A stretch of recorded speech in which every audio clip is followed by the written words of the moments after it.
Types of carbohydrate. Carbohydrate में जो reducing nature होता है, मतलब कि किसी भी फ्री एल्डिहाइडिक ना फिर कीटोनिक ग्रुप को रिमूव करना। सबसे पहला पॉइंट याद रखना, रिड्यूसिंग पावर, रिड्यूसिंग नेचर कम होते जाता है जैसे ही आपके शुगर के कंपोनेंट्स बनना ज़्यादा हो जाते हैं। रिड्यूसिंग शुगर में आपका सुक्रोज और ट्रेहेलोस को छोड़ के सारे रिड्यूसिंग शो करते हैं, मतलब कि टॉलिन और फेलिंग्स रिएक्शन को पॉजिटिव देते हैं। कौन होते हैं एग्जाम्पल रिड्यूसिंग शुगर के?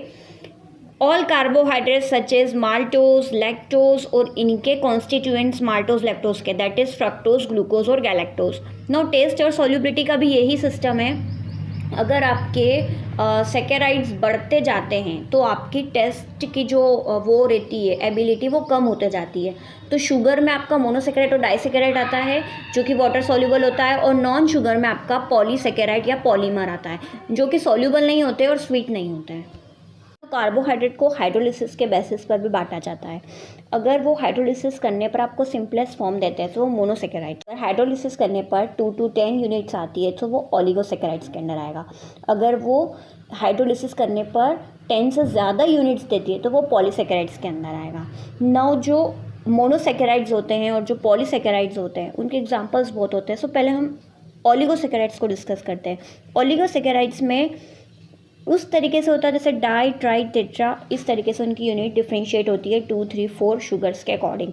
डाइसेकेराइड्स को हमने 2 पार्ट्स में फर्दर डिवाइड किया है, होमोजीनस एंड हेट्रोजीनस। होमोजीनस में माल्टोज आता है, हेट्रोजीनस में सुक्रोज और लैक्टोज आता है। ना माल्टोज में दोनों ग्लूकोज की पेयर्स होती है, सुक्रोज में आपकी ग्लूकोज और फ्रक्टोज होगी, एंड लैक्टोज में आपका ग्लूकोज और गैलेक्टोज होगा। नाउ ट्राइसेकेराइड जो होते हैं उसका एग्जांपल है रेफिनोज, टेट्रासेकेराइड का एग्जांपल है स्टेक्यूज। नाउ जो हमारा मोनोसेकेराइड्स होता है उनको फंक्शनल ग्रुप के बेसिस पर बांटा है अल्डोज एंड कीटोज। अल्डोज का जो फंक्शनल ग्रुप होता है वो होता है C+O, और कीटोज का जो फंक्शनल ग्रुप होता है वो C+O और C के ऊपर एक ब्रांच करके H आता है, तो that is the कीटोज group.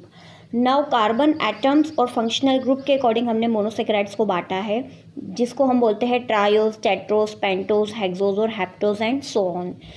Aldose का जो ट्रायोज होता है वो होता है glyceraldehyde and dihydroxy acetone. Then tetrose जो होता है वो एरिथ्रोज और एरिथ्रोलोज होता है। पेंटोज जो होता है वो राइबोज और राइबुलोज होता है। हेक्सोज जो होता है वो ग्लूकोज और फ्रक्टोज होता है। हेप्टोज जो होता है वो L glycero D mannoheptulose heptose. Now mannoheptulose and sedoheptulose in ketose group. I hope you understood. Now polysaccharides are divided into homopolysaccharides and heteropolysaccharides. So homopolysaccharides को हम होमोग्लाइकोन भी बोलते हैं, हेट्रोपोलीसेकेराइड्स को हेट्रोग्लाइकोन भी बोलते हैं।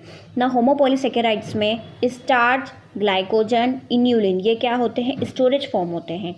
And other is cellulose, dextrin, chitin, etc. These are all the examples of homopolysaccharides. Now heteropolysaccharides के जो examples होते हैं वो होते हैं ग्लाइकोप्रोटीन, ग्लाइकोलिपिड, म्यूकोप्रोटीन, म्यूकोपॉलीसैकेराइड्स। म्यूकोपॉलीसैकेराइड्स को एक और नाम से बुलाया जाता है ग्लाइकोअमाइनोग्लाइकेंस। And also examples of heteropolysaccharides are peptidoglycan, hyaluronic acid, heparin, pectin, hemicellulose, blood group substances, connective tissue polysaccharides and etc. Raffinose और स्टेकियोज। रेफिनोज जो कि कार्बन 3 होता है जिनके कंपोनेंट्स होते हैं ग्लूकोज, गैलेक्टोज एंड फ्रक्टोज, जबकि स्टेकियोज जो कि कार्बन 4 का होता है उसमें same as it is raffinose की तरह होते हैं कॉन्स्टिट्यूएंट्स, बट गैलेक्टोज की 2 यूनिट्स होती है स्टेकियोज में। नाउ मंगल से M से स्टैंड्स फॉर मैनोज जिसका carbon 2। Now G stands for glucose. Now L stands for lactose जिसका कार्बन 4। ये एक तरीके से एक दूसरे के इपीमर्स होते हैं of glucose. Now mannose, sucrose और लैक्टोज। मैनोज जो होता है वो अल्फ़ा शो करता है, सुक्रोज जो होता है वो अल्फ़ा बीटा दोनों शो करता है, alpha 1 and beta 2। Now lactose जो होता है वो बीटा शो करता है। This is for bonding purpose. Okay. Now maltose में 2 मॉलिक्यूल्स होते हैं डी ग्लूकोज के, सुक्रोज में ग्लूकोज अल्फ़ा और फ्रक्टोज बीटा होता है। नाउ लैक्टोज में बीटा गैलेक्टोज और बीटा ग्लूकोज होता है। नाउ जो अल्फ़ा ग्लूकोज होते हैं माल्टोज में या फिर जो डी ग्लूकोज होते हैं माल्टोज में वो कार्बन 4 पे अटैच होते हैं दोनों। नाउ सुक्रोज में जो अल्फ़ा ग्लूकोज और बीटा फ्रक्टोज रहता है वो carbon first and carbon second respectively. Now जो लैक्टोज होता है उसमें बीटा गैलेक्टोज और बीटा ग्लूकोज जो होता है वो carbon 1 and carbon 4 respectively. Now इसके जो बॉन्डिंग्स होते हैं, माल्टोज का जो होता है वो joined by 1,4 glycosidic linkage alpha. Now sucrose bonding is joined by alpha 1 beta 2 glycosidic linkage. Last is lactose joined by alpha 1 4 glycosidic linkage. ना माल्टोज जो होता है वो स्टार्च और ग्लाइकोजन के डाइजेशन में आता है और जो लैक्टोज होता है वो 5% मिल्क में कंसिस्ट होता है। एक रिएक्शन होती है स्टार्च, जब अमाइलेज उसको रिएक्ट करेगा, उसको डाइजेस्ट करने में हेल्प करेगा स्टार्च को, तो माल्टोज और डेक्स्ट्रिन रिलीज होगा। प्रॉपर्टी ऑफ कार्बोहाइड्रेट, इसमें रिड्यूसिंग शुगर जो आती है उसमें metallic ions cupric ions Cu2 plus convert हो जाते हैं क्यूप्रस आयंस में अल्कलाइन मीडियम में हाई टेम्परेचर पर, जिससे कारण पॉजिटिव रिएक्शन में कलर शो होगा येलो, ऑरेंज, रेड या green. Except sucrose give this reaction. Sucrose को छोड़कर बाकी सारी देंगे, सारी शुगर। सेलिविनोव्स टेस्ट, जिसको आप सल्फ्यूरिक में फ्रक्टोज के लिए यूज़ किया जाता है। कलरलेस रिसोर्सिनोल सॉल्यूशन यूज़ किया जाता है 50 मिलीग्राम, और 12% हम HCl एसिड यूज़ करते हैं। फिर इसको हीट करने पर रेड या ब्राउन रेड कंपाउंड इंडिकेट होता है पॉजिटिव रिएक्शन पर। बॉयल हम करते हैं 20 से 30 सेकेंड के लिए।